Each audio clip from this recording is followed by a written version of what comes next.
Футбол бұл өмір, ал 13-ші сектор арнасы футбол ақпараттарын жеткізуші арна бүгінде сіздер үшін тамаша жаңалықтарды дайындадық.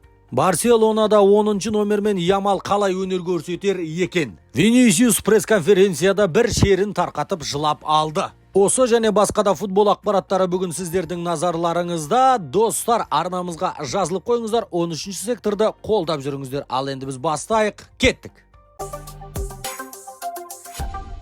Наполи клубында Аурелио мырзаның кезінде өте тамаша шабуылшылар болды. Соның бірі алғашқылары Кавани деп айтсақ болады. Кавани өте тамаша ойын көрсетті және де 60 миллионға сатып үлгерді. Ол кезде ол үлкен ақша еді. Одан кейін Югуайнның шыққанын білесіздер. Югуайнды 90 миллион евроға сатқанында естеріңізде шығар. Одан кейін Мертенс болды. Мертенсті сатқан жоқ, соңына дейін ұстап қалды. Мертенс Наполиға өте үлкен еңбегін сіңірді және де өзінің келісімшарты аяқталғаннан кейін барып түрік лигасына кеткен болатын. Одан кейінгі кезекте қазір Виктор Осимхен. Виктор Осимхен өте тамаша ойыншы, өте тамаша шабуылшы, қазіргі топ клубтардың бәрінің көзі түсіп отырған ойыншы десек те болады. Виктор Осимхенді былай қарасаң сатқысы келмейді, былай қарасаң сатпаса болмайды деген сияқты жағдайда тұр. Қазіргі таңда Виктор Осимхенді осы маусымнан кейін сатады деген ақпараттар бар, оны ұстап қала алмайды. Виктор Осимхен мен Наполидің арасында сәл келіспеушіліктерде бар деген ақпараттар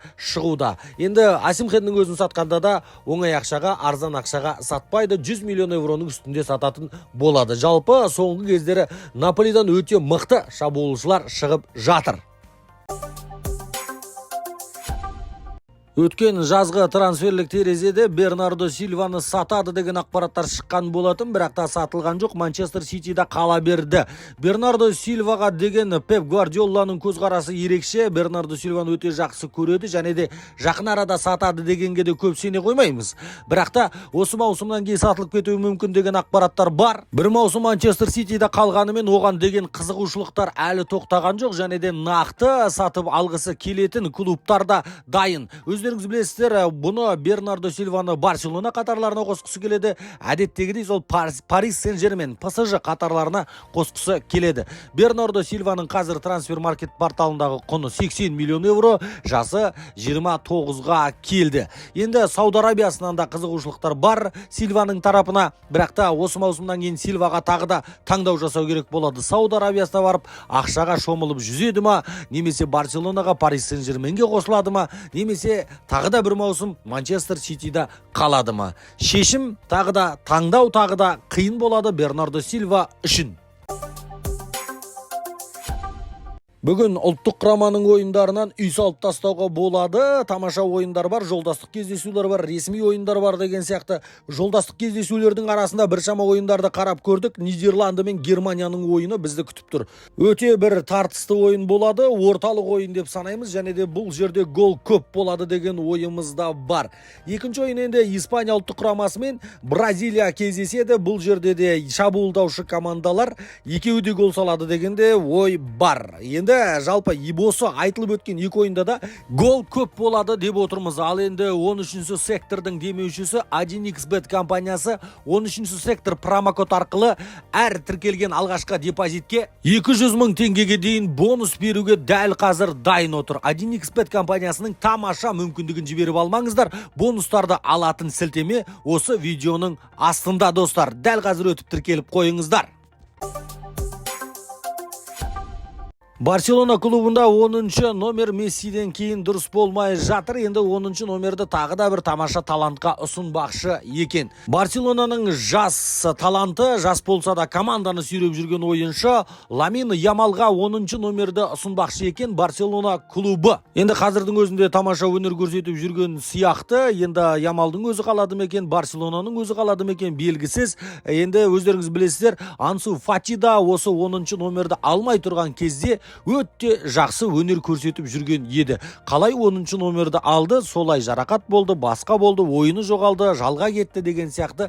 Ойбай, біздің талант жаңа Месси табылды деп жатқан кезде осындай жағдай болған болатын. Дәл қазір Ямалмен сол жағдай қайталанып жатқан сияқты, бірақ та қайталанбасын деген тілектеміз.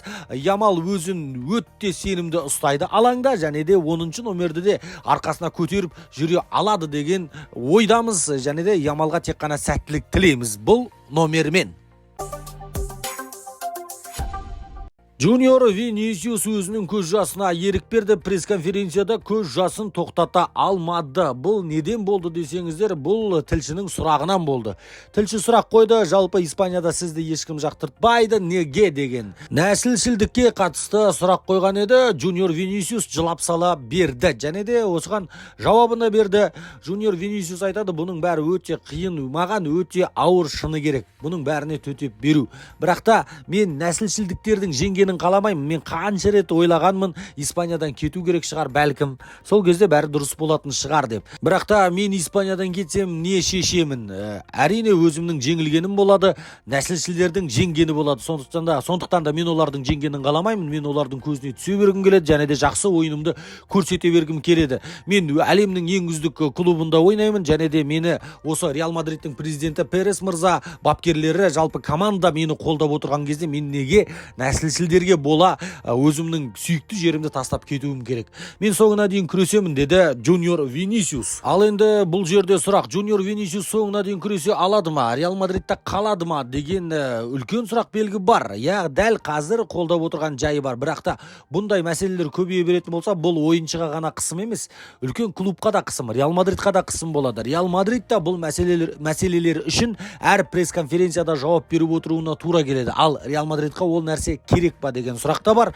Бұл бір. Екіншіден, Килиан Мбаппе келе жатыр. Килиан Мбаппе Junior Viniciustың позициясында ойнайды. Тоғыздықты да ойнай алады, бірақ та негізі өзі жақсы көретін позициясы осы Viniciustың позициясы.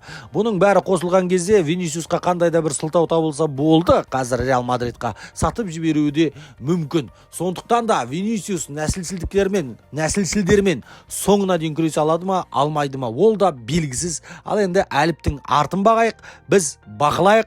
Ал сіздер 13-ші сектормен бірге болыңыздар. Әр жаңалықты бізден бірінші болып біліп отыратын боласыздар. Сондықтан да дәл қазір арнамызға жазылып қоңыраушаны басып қойыңыздар. Назарларыңызға рахмет.